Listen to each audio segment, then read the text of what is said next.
आओ दादा काण चलिए सब ठीक चली ई जन शीतल षष्ठी थालुटाटा हैला सब गड़बड़ी धरा पड़ीगला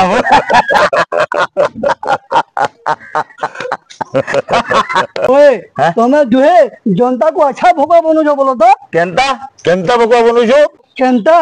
भोट प्रचार बेले तुई इताके गाली देउछु और तुई इताके गाली देउछु और जेते बेले दुहे सामना सामना ही जाउ हेते बेले केते खुल खुल मुल मुल केते हंसा की दियो और पीठी भाई बाकी केते दुख सुख बोले जा तुम्हें दुहे पब्लिक के भोकवा ना बनो छो था करछो बो हैं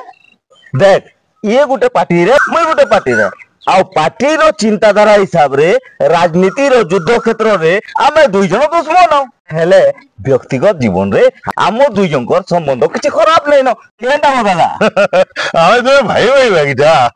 अच्छा हैं इटा जा धान के तार मुड़िया दे काउंटर भोज करी जे आमे जनता इटा भामु करबो देख रो दादा मुई बुझौचे रो हस्तिनापुर राजगद्दी थी बसबार लागि पांडव और कौरव भितर युद्ध होइतिला एई जला कौरव और पांडव दिन बेले युद्ध करतले आ बेलबुड़ा के दुख सुख होतले कि नहीं का बोदा हां ठीक सेंता में भी